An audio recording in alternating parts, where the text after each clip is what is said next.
Good evening, all, and welcome to the second edition of the Living Legacy Project webinar series for this spring 2025. We've got an amazing show tonight featuring the Highlander Center, and we've got some amazing guests with us. First, we're going to start with something that was always present at Highlander and still is, and that is song. So I'm going to ask you to just turn to the person next to you wherever you are sitting and say, let's sing some of those great songs from the Civil Rights Movement. I'm going to sit at the welcome table. Well, now I'm going to sit at the welcome table. I'm gonna sit at the welcome table one of these days. Hallelujah. I'm gonna sit at the welcome table. I'm gonna sit at the welcome table one of these days. Sing it with me again. I'm gonna sit at the welcome table.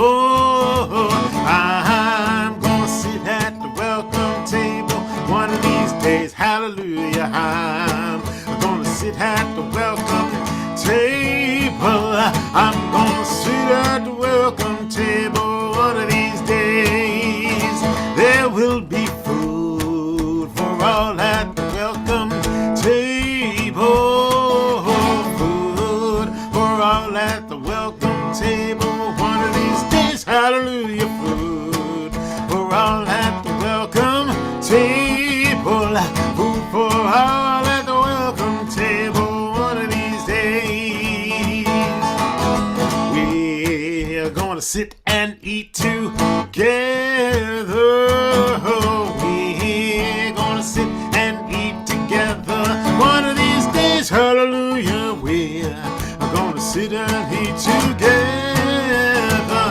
We're gonna sit and eat together one of these days. I'm gonna sit, well, I'm gonna sit at the welcome table.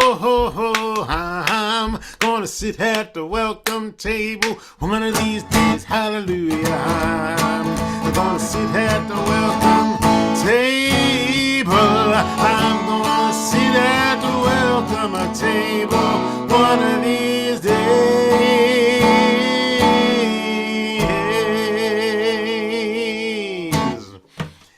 I'm gonna sit at the welcome table, and we know that folks who commanded that song into being were not at the welcome table, and we still, as we look around today, we see that so many of us, even more as time goes on, are not sitting at that welcome table. And so that is why we're here tonight, to talk about some of the history of people struggling and people celebrating and creating atmosphere of change in America.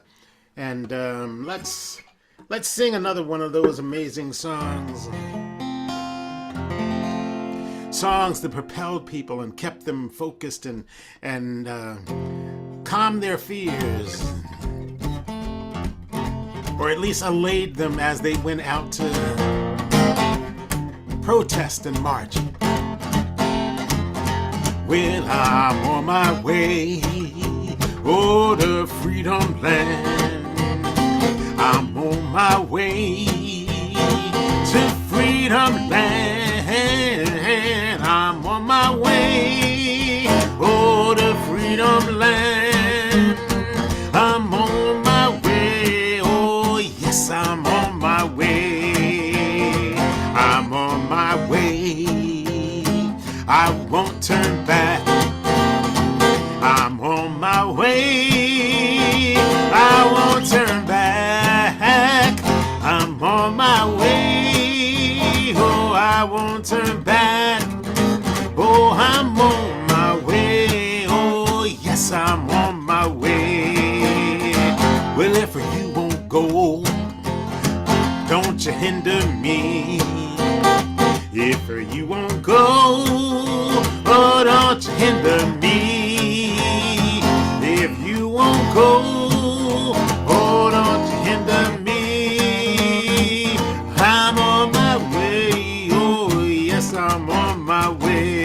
on my way. I'm on my way. I'm on my way to freedom land, to freedom land. I'm on my way, freedom land.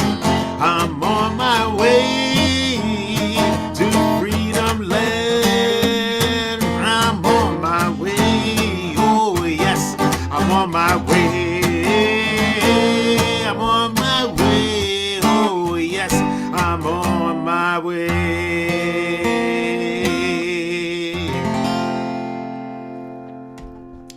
Well, thank you so much for joining us tonight. You know, we could sing all night, but here tonight we have some folks who are ready to talk about that amazingly, amazingly special place that made possible so much learning and so much cultural exchange and so many folks who are at the center of the civil rights and human rights movement. So I'm going to turn this program over to one of my fellow LLP leaders, one of our board members, and a longtime advocate for nonviolence in the struggle, Pam Zappardino. Thanks so much, Reggie, and thanks for the songs. Nothing gets a good conversation going like some music. And tonight we have two folks with us who are going to talk about different times at the Highlander Center.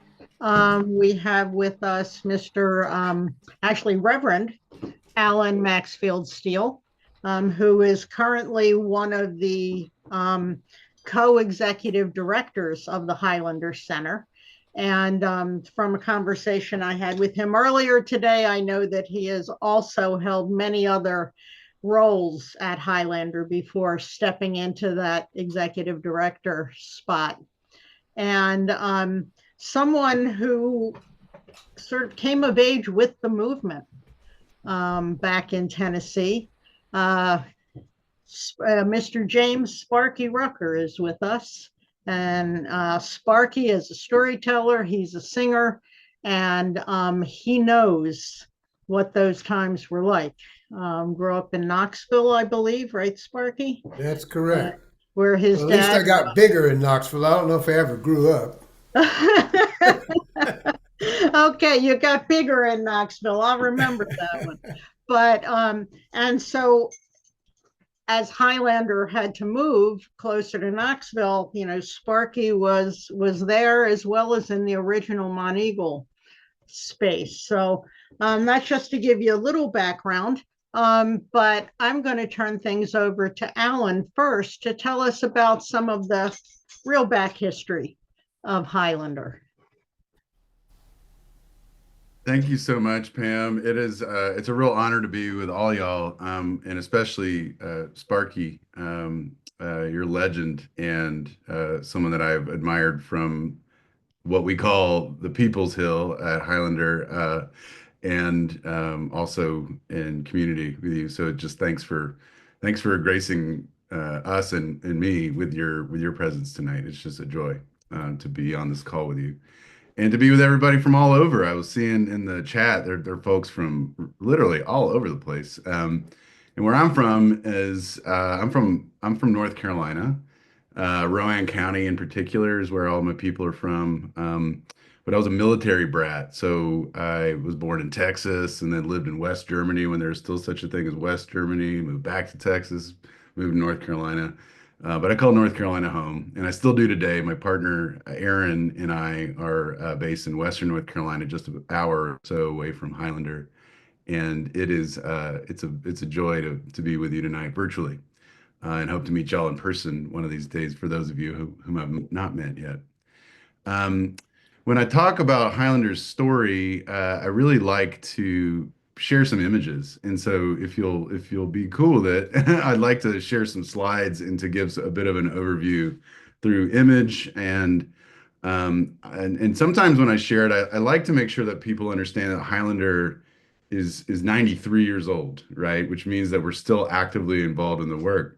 And if you're going to be and quite literally at the front of a lot of work and in the background, as always, of a lot of work.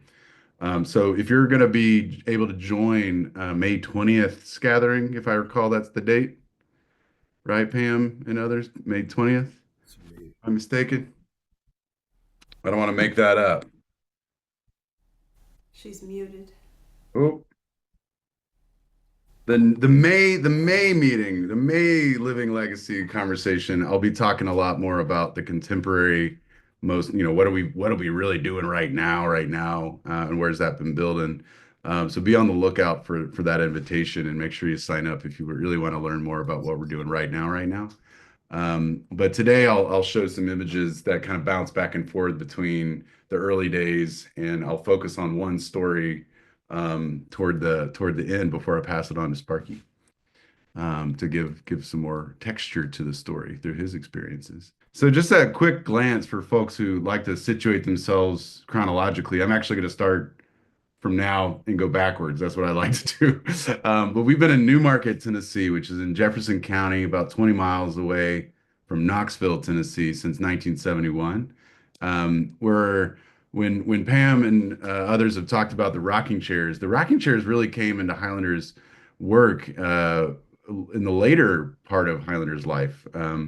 And that's the building that we call the Workshop Center, and this is the interior of the Workshop Center, which we do use rocking chairs as that kind of one of the key features of our meeting space, but also our methodology. We want people to chill out. We want people to relax, and that's whether we have rocking chairs or couches or whatever. That's one of the big goals of Highlander as having a place.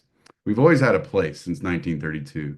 The second place that we were in, and before we moved to Newmarket, was in Knoxville, and that's I'll let Sparky talk more about what was going down with Highlander in Knoxville in the 60s in particular. But this is a image of the house that Highlander used for about a decade, and that man standing right there staring up at those beautiful leaves is Miles Horton, one of Highlander's original founders and the longest serving founder. But we were in a little neighborhood from 1932 to 1961 called Summerfield, which is outside of a town called Monteagle in a county called Grundy County, which is in between Nashville and Chattanooga.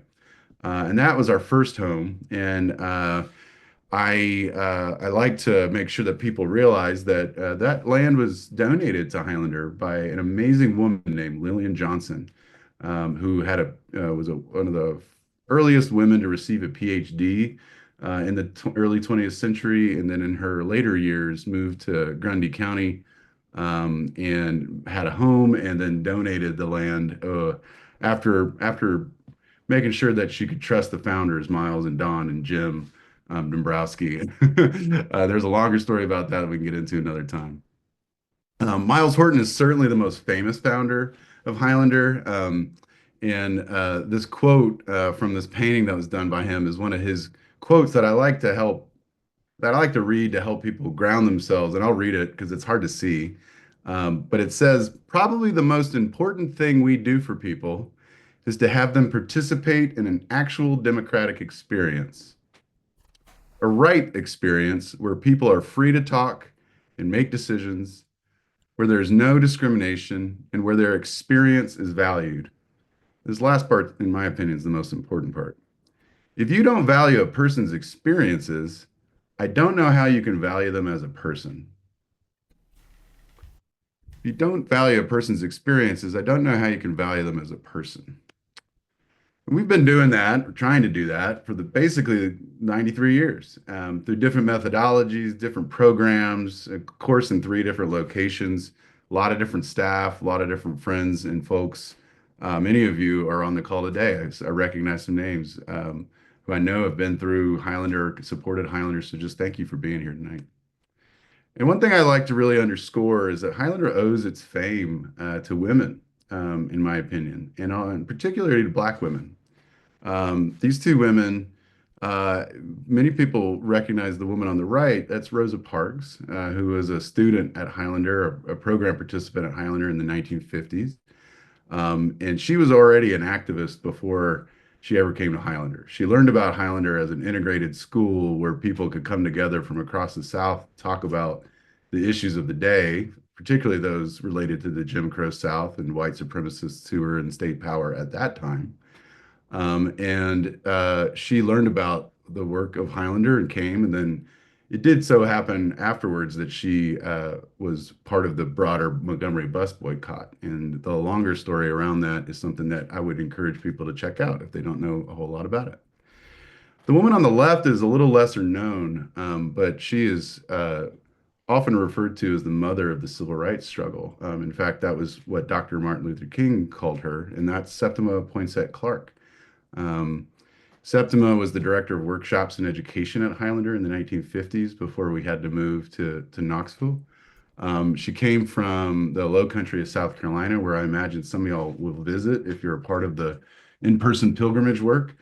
And she was fired as a school teacher for her involvement in the local NAACP. And while obviously a discriminatory and racist act at the time, it benefited the people's movement, Black freedom movement of that time, because she created with others the citizenship education program that really, in my assessment, gave Highlander its real notoriety, and it had a long and lasting legacy that the current presidential administration is trying to dismantle right now. We can talk about that at length as well. When I talk about Highlander, this is not someone who was involved in Highlander at all. This is a theologian that I like to listen to, but and think about and read. But this is a fellow named Johann Baptist Metz. He was not Baptist, but his middle name is Baptist. He was a German guy, and he talks about this theological idea of dangerous memory or anamnesis for those who are studied up in that or care about Greek. But his idea was that every rebellion against suffering is fed by the subversive power of remembered suffering. So his idea is that the suffering that is enacted upon people activates memory in our consciousness collectively and individually to fight back against that. And so I'll use the word dangerous a lot throughout this slideshow, because I think what we do is help people listen dangerously to one another and to build power together. And I think that's what we've been doing since 1932. So what are we doing out there? If anybody likes Tom Waits, the musician, when I get asked, what does Highlander do? What have we been doing? Sometimes people, have honestly said that they think we're in like a nudist colony. And I could assure you that no one on our staff now or then, I think, would ever advocate to become that for our own personal well-being. Not that there's anything necessarily wrong with that, but that's just not our aim. Tom Waits, what's he building? That song you may have heard. What's he building in there? What the hell is he building in there? He has subscriptions to those magazines. He never waves when he goes by. He's hiding something from the rest of us.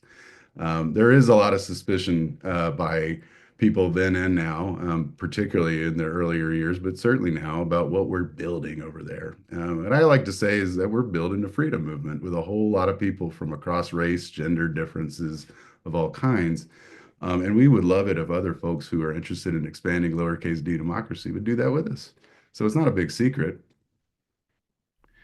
I'll click through one of the ways that I do think is critical to talk about Highlanders through our methodologies. We have a handful of methodologies. You'll see them labeled up top, but these are just images of the current work. We do work around language justice, which means that we're building out the capacity of our grassroots movements to do and speak quite literally across their languages through methodological interventions that we're trying to bring into the world because of growing populations in the US that speak different languages as their native tongue, sometimes speak more than one native language. So that's one way of looking at our work, is through this methodology. This is some contemporary work that I'll talk about next week or next month.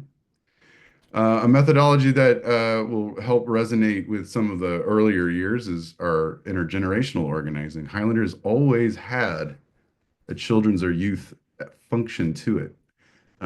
When Highlanders started in 1932 in Grundy County, there was already a school nearby run by an amazing educator named Mae Justice. She's from Del Rio, Tennessee, but she'd moved to Grundy County, started a school, and that school became adjacent and connected to Highlander as a school for young children for the mountain community that was around there. And here's an image, kind of one of the B-slide photos of our original library in Grundy County in Summerfield.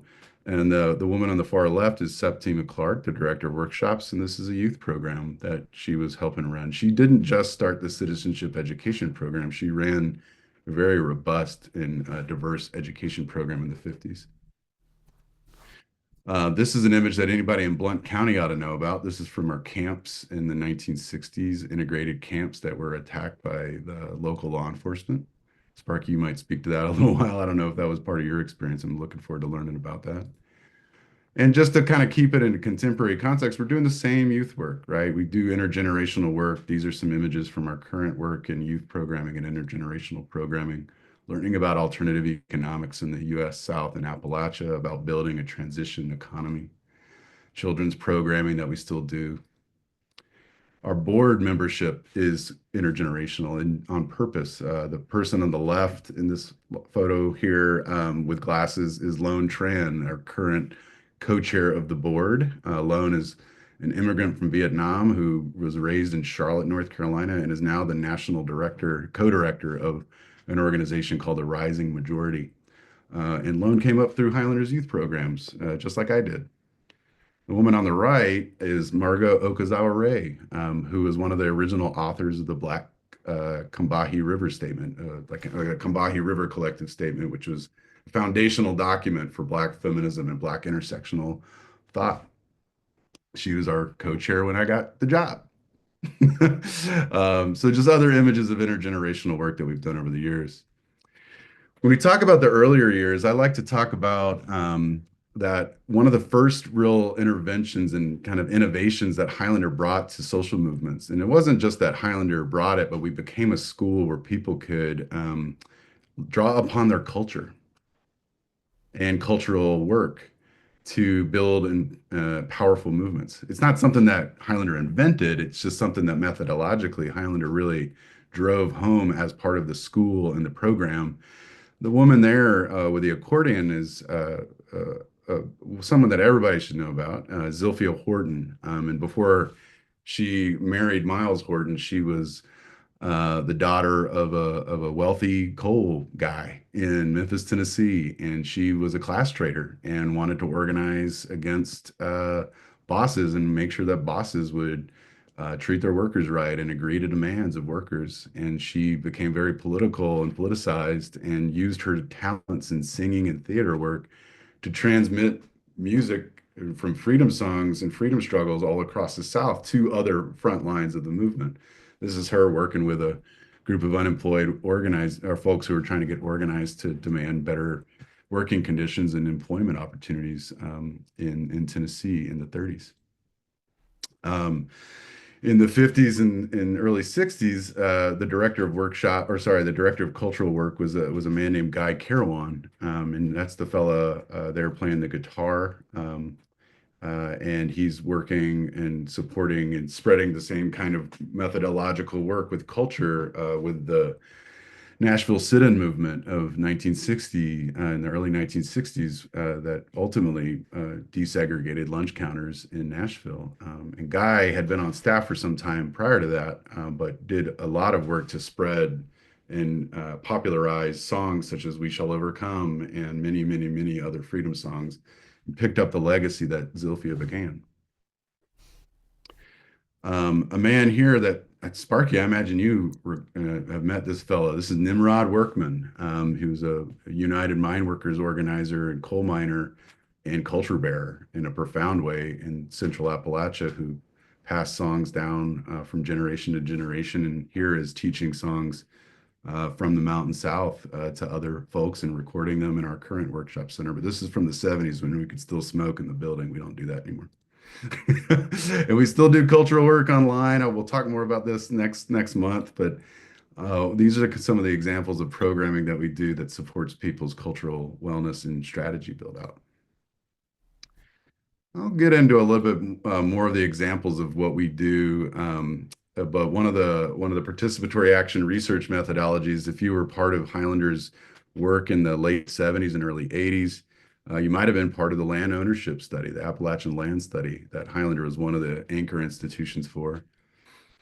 And these are just some examples of that work. And there's contemporary land study work that we still support. But Highlander is most well known for being an adult education center. And we don't really use the word adult education anymore. That's a term that, in large part, at least in the United States, has kind of been appropriated by the neoliberal economic order. That's a fancy way of saying we just want to call it something that actually reflects what people need and want and how they learn. And so we use popular education. It's a term that we took from Latin American liberationist educators and borrowed from them to just talk about the methodology. So these are different ways that our methodology shows up. And I like using these two images because I think it connects dots across era. These are on the left in the black and white photo are textile workers who were organizing about working conditions in the mills in the Carolinas and Georgia and Tennessee and other places. But particularly in places like Spartanburg and Greenville, South Carolina, where I lived for some time.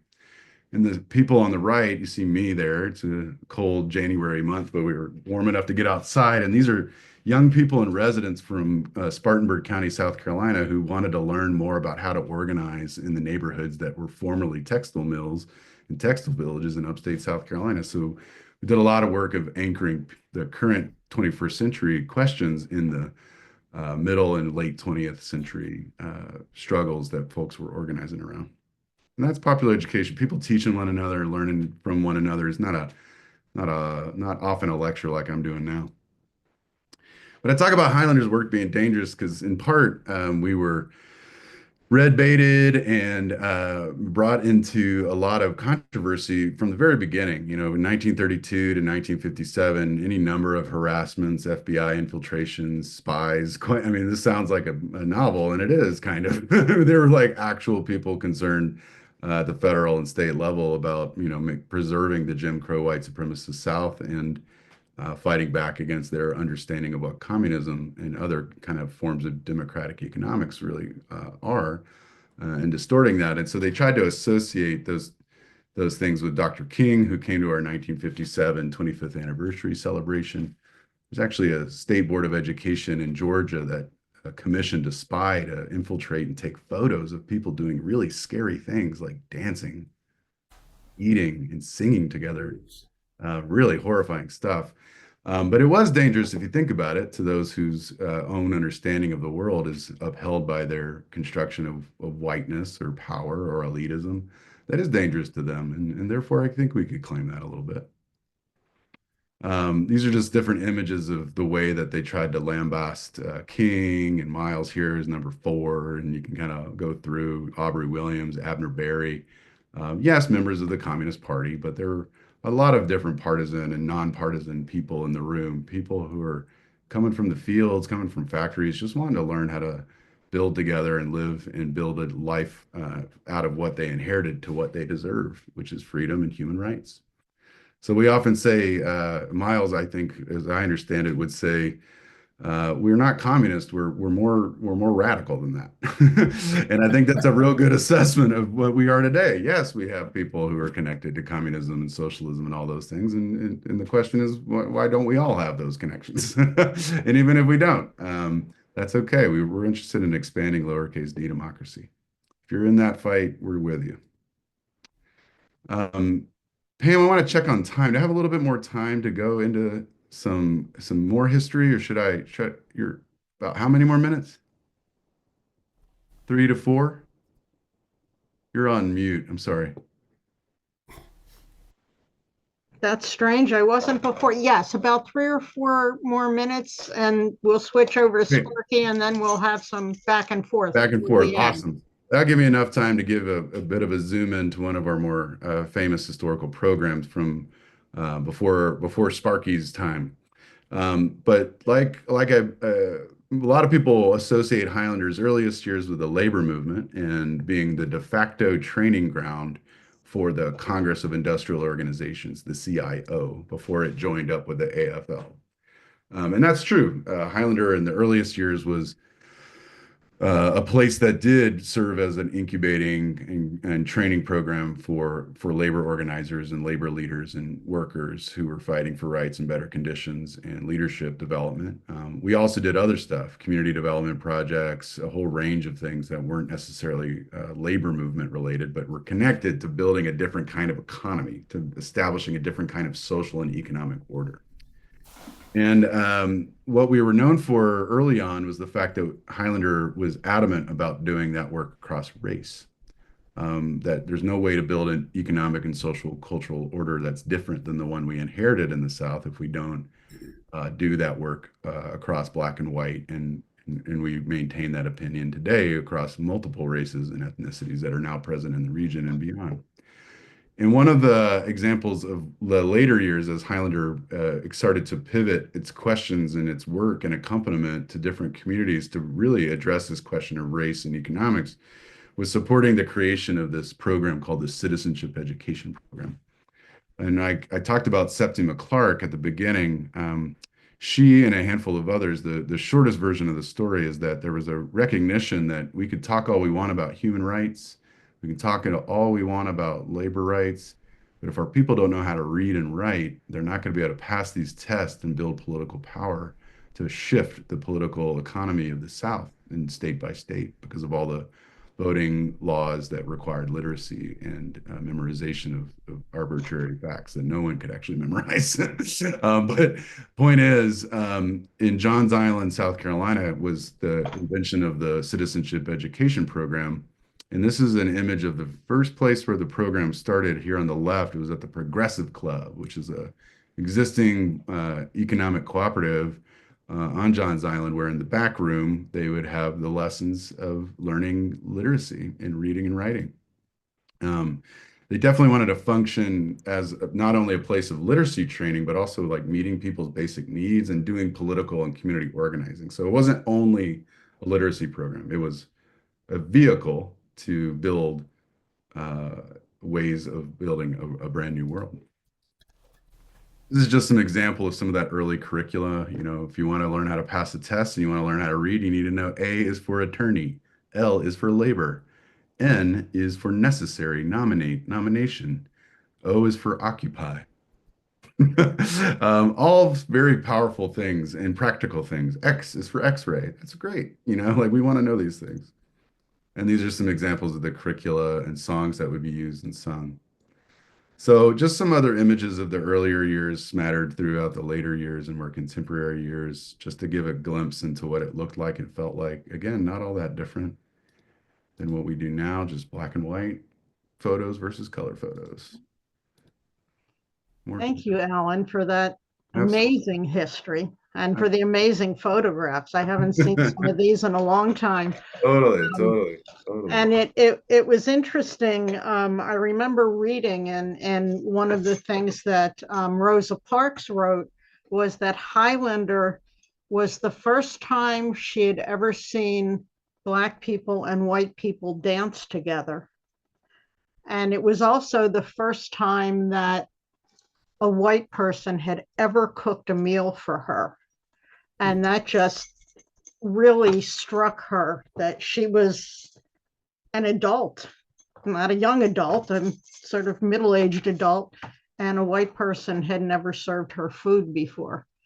And those two things always stuck with me about what happened at Highlander and what a different place it was from sort of that outside world.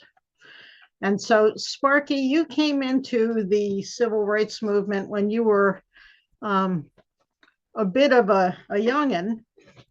And, you know, so how was it that the movement came into your life and you came into the movement, and how did you end up at Highlander? You know, in looking at the pictures, in fact, I saw one that I was in the picture too, that there with Nimrod Workman and whatnot. I'm sitting on the couch, got my boots on, got my kerchiefs in my boot to make them look snazzy, you know. And but my first visit to Highlander, me drop back and punt. Right after World War II, post-war baby boom. I'm one of those babies. And, you know, you start to think about what it was like, as you were mentioning, this young lady saying she'd never been served by a white woman. I grew up thinking the world was black. I grew up living in the projects in Knoxville, Tennessee. First, some brick projects that were built during the time of Franklin Roosevelt's project to give people homes. And it was still the time that in early in the day you could hear the clop clop of hooves of a mule, and looking out the back window, and there's a vegetable truck coming by, and people yelling, "Get your yams, get your cabbages, whatnot," and then you run down and stop the guy, and he had a little weight, where you know I don't know exactly what to call it, but how you weighed your food in a little basket that had a little chain, and it would On a scale. tell you how, yeah, and that was my life. Living in the projects. And the good thing about living in the projects, there were always tons of kids to play with. Not like today where you're so far apart from each other you don't even know who your neighbor is. But my uncle, his name was J.R. Ross, who was also a school teacher, and he was a scoutmaster.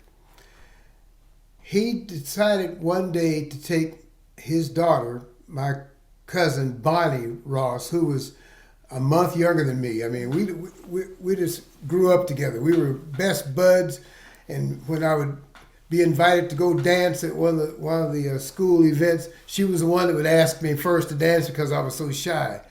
And so that's how I learned to dance, was having this cousin. But my uncle J.R. and Bonnie said, "Well, you know, let's go for a ride."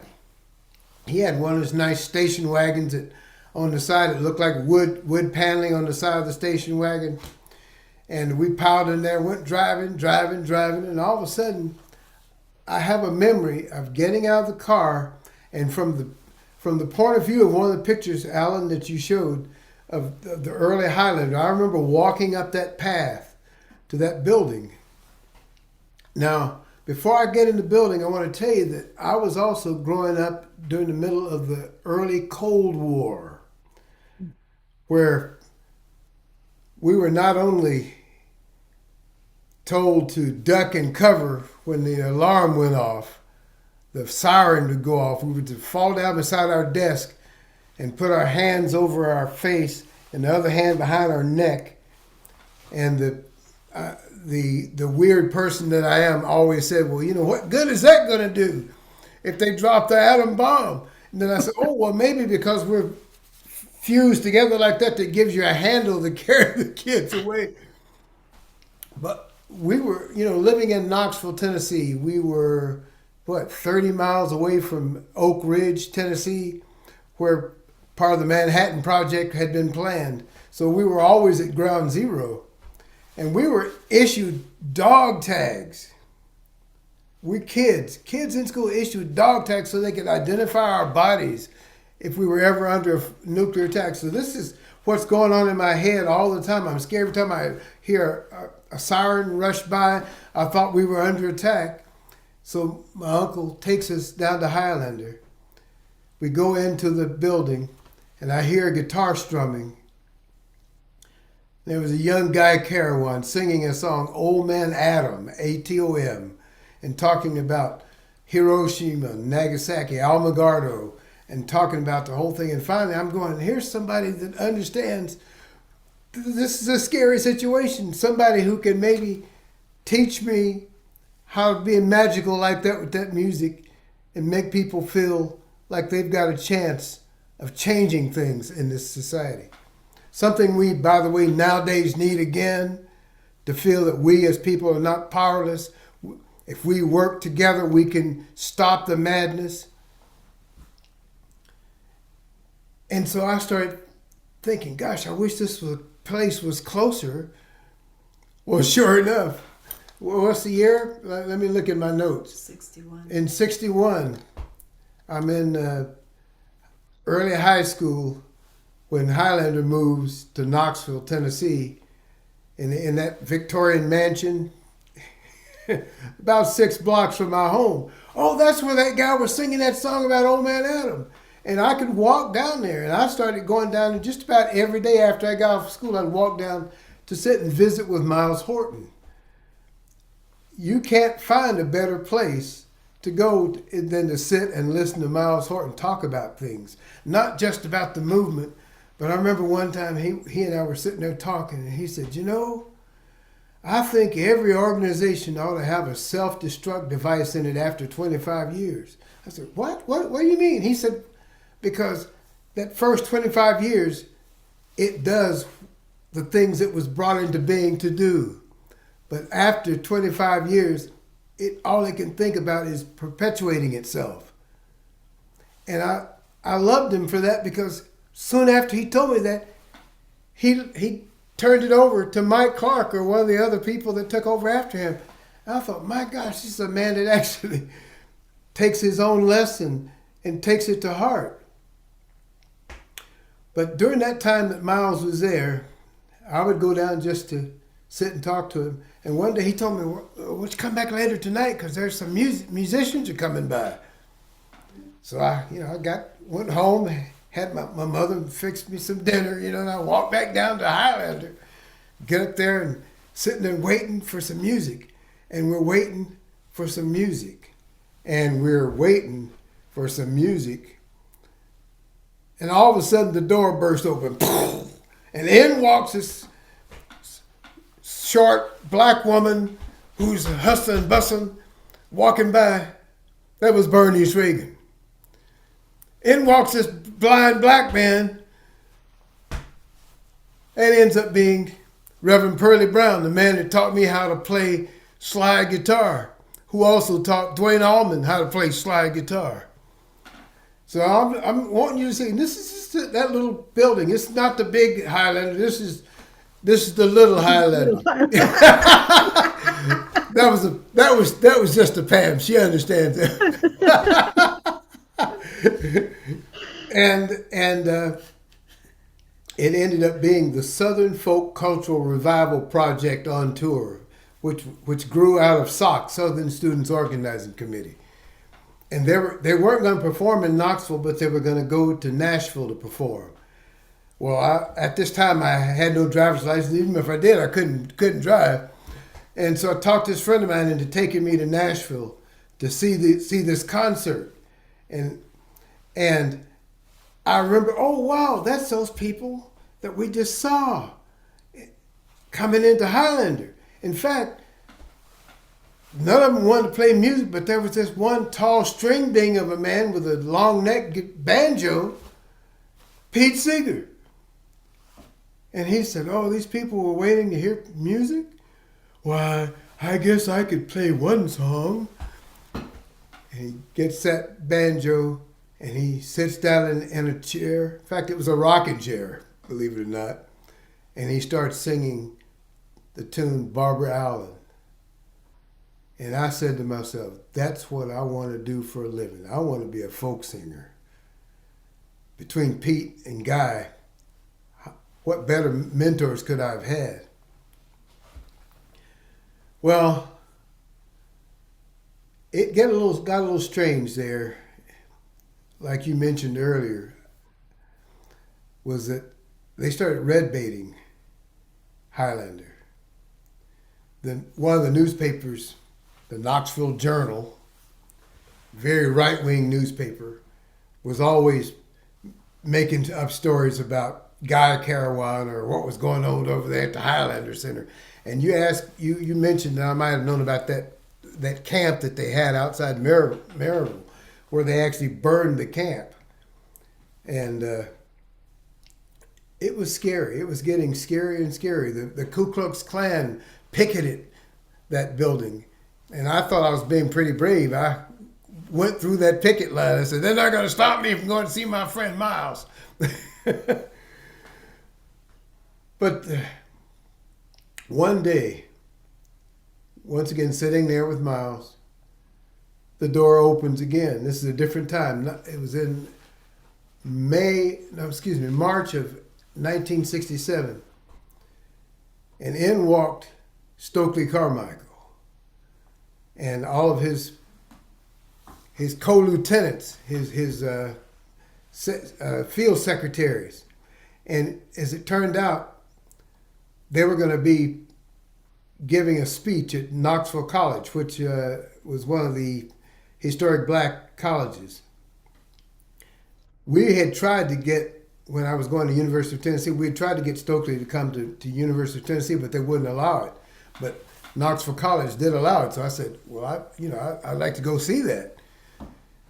And they turned to me and they said, well, Sparky, not only can you come to the concert, to the speech, but we need you to be on stage with us. And I went, what? They said, well, Stokely, he's very much a showman. And he likes to have 4 black men stand in front of him with their arms crossed, wearing shades, and having big afros. And at this time, I had Lincoln Hayes from the Mod Squad, one of them big old afros like that. And so I got to be his guard for a day. And the person whose place I took, who had gotten sick, the reason they needed me to do that, I found out later, was H. Rap Brown. Now, don't fall over backwards out of that chair, Alice. It's so interesting having been a part of all of this growing up, and especially as a young radical. And when I was in college, we started the Black Student Union. I was elected the vice president of the Black Student Union. And because of that, they always told us, they said, well, we have to have somebody in the meeting, a faculty member. And the man they'd given us he was a nice young man. He was a white professor. He said, but I don't feel comfortable being the only white person here. And so we were able to get University of Tennessee to hire at their first black member of the faculty, Ralph Boston, the Olympic gold champion. Did that answer your question, Pam? I think it certainly came close, Sparky. That was awesome. I mean, when you were, I know your partner Rhonda has written a book about when you were a little boy during the movement. She's here. There's Rhonda. She's there to keep me from getting in trouble. Yeah. So do you remember what it was like when you? If not, you can read Rhonda's book. But when you were a little kid, and yeah. Well, what that was like. The thing is, like I said, I grew up in the projects. That was the world I knew. It's interesting that you can actually live in a community where there are people of all races, but because you're being segregated, that's all I knew. I knew the people that at my church. I knew the people I went to school with. I knew all the kids in the projects, and that was basically it. Mm-hmm. But my mother, bless her heart, I miss her every day. She was the radical in the family. My father was a cop. He helped to start a civil rights organization called the Young Men's Civic Club that was there in Knoxville at the time. And it was after they came back from the war, but him being on the police force, he had to stay out of politics as much as possible. But when we would go downtown, my mother's anger would show because people would treat her with less respect than she observed. She said, every time somebody said, well, Loretta, and she said, no, you call me by my last name. You call me Mrs. Rucker. And she would do that to the clerks in those stores. Well,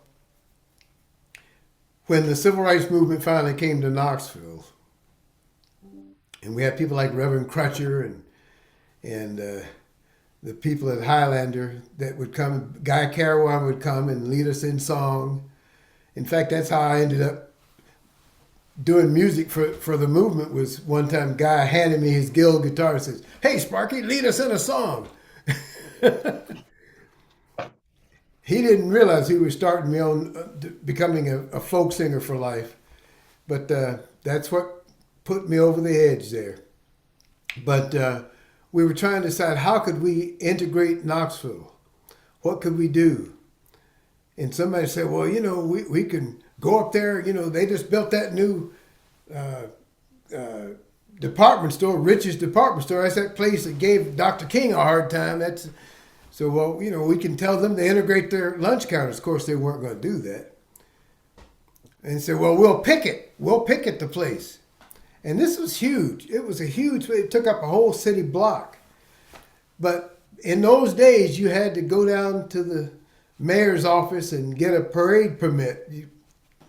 In order to picket, you got a parade permit. But they wouldn't give us a parade permit. That will, like Barney Fife, we'll nip it in the bud. An Andy Griffith reference. And so what can we do? And somebody said, well, look, we can have a pray-in. They can't stop us from praying. Go down there to the market house. Every corner, they got preachers down there preaching and making people pray and whatnot. There's no law that can stop us from praying. And so we got enough people to surround that whole city block to stop and kneel down to pray. It worked better than trying to stop people from crossing a picket line. Nobody would come in there. As a result of that, because finally we were able to get parade permits, but as a result of that, we got Rich's run out of business in Knoxville. It cost them over $1 million. Wow. They had to close their store. Wow. Power to the people. There were people like Reverend Jones too. Matthew Jones. He was one of our. Matthew and Marshall. He was one of our leaders, and he had two sons, Marshall and Matthew Jones, who were part of that second group of SNCC freedom singers.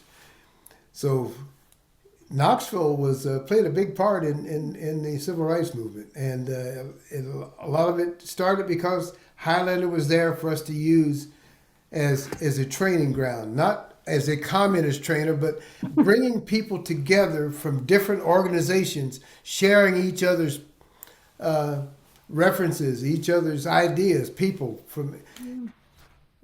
Well, as you two have talked back and forth about Highlander, what do you think has stayed the same? What has changed at Highlander? What was the most important takeaway from Highlander back in the day? Well, like I always tell people, I got to be there when it was the most fun, because that was when the music really broke out. Because it used to be Zilphia would play her accordion and whatnot, and for a short time, Woody Guthrie was there. For a short time, Pete Seeger did that, and he was the one that suggested to Reverend Jack and Guy Carawan and what's his name? That's on the Atlanta. Rhonda's my memory. And it's gone. And it's gone. Sorry. The fourth name on We Shall Overcome. That has anybody got it? No. No. Anyway, it'll come to us. It doesn't matter. That's okay. He doesn't know my name. So they traveled down south together. But they traveled down south together, and Pete told them to go by and see the Highlander Center. Mm-hmm. And Frank Hamilton. Thank you. Thank you, Bonnie. Appreciate it. It's good. It's good to have people give you your prompts. But it just occurred to me that when Guy went away for a while to spend time down in the Gullah Islands when he was doing his research there, he was gone for about 10 years or so, and that's when all of a sudden I started getting people call me from Highlander to come and be a musician. I know when Friends World Institute and then later Friends World College came through, I was Conrad Brown. You probably know who he is, Alan. Yeah, sent me a letter asking if I would come out and be the musician to lead the kids in song. So that was one of my first times to be Highlander's representative for the music for the workshops. Gosh, I got to go to so many workshops. I especially loved going to the one that Bessie Jones led. Sister Bessie Jones from Georgia Sea Island Singers did storytelling and ring games and whatnot. That's when I first learned that ring game, Little Johnny Brown, which is one of the things that she did. And her only instrument was a tambourine. Sing the song. Little Johnny Brown, spread your comfort down. Oh, little Johnny Brown, spread your comfort down. And all the time you're pulling out your kerchief, and then you lay it down. Spread out your comfort, Johnny Brown. Oh, spread out your comfort, Johnny Brown. Oh, spread out your comfort. Now take it to your lover, Johnny Brown. Oh, take it. And you walk over to somebody in the circle. And then said, give it to your lover, Johnny Brown. Then show a little motion, Johnny Brown. Oh, show a little. Then that person becomes little Johnny Brown to do the spread your comfort down once more. In and out the window. Draw me a bucket of water. I mean, this wonderful old folk song. And what that did for me was she's from down there with the Gullah people down in South Carolina, in Georgia, in that area. And all of a sudden, when she was teaching us at this workshop, I realized that a lot of the songs and games that we would play in Tennessee were the same songs. And all of a sudden, I had that connection with the people. Then later on, I found that a lot of people from South Carolina moved up to East Tennessee after the war, including my great-grandmother, Harriet Carter, who always told her kids, remember, you're one of the Virginia Carters, because her father, I mean, her father was the slave master. And so that's an interesting part of all of this East Tennessee connection. Oh, by the way, you didn't mention, but wasn't Hattie West's father, Don West, wasn't he one of the people who started the Yeah, Highlander Center? so yeah, that's a good prompt. Don West, Hetty's dad, and Jim Dombrowski Oh, right. I were remember. two of the other founders that were around for a few years, but then ultimately moved on and started other projects. So or participated in other regional infrastructure that was being built out. So Jim went on and helped to start the SCEF, Southern Christian Education, Oh, right. Yeah. down based in New Orleans. If there's a book about him called, I was telling Pam earlier today, called American Heretic, which is really Isn't cool. that a great title, Yeah, Sparky? the guy's rad.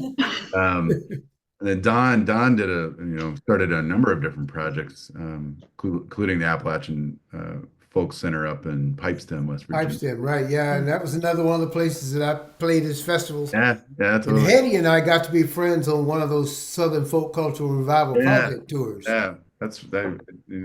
Yeah. So all You of know, that's connected, and that's why we had, there's Charlie. Is he a Canadian? Aren't we going to war with him? Can you imagine somebody wanting to go to war with Charlie? I can't. Yeah. No, I mean, he is Canadian, so, Yes. we have an out. Sorry. We got to deport you, Charlie. I'm sorry. Well, that's, Things change. I volunteered,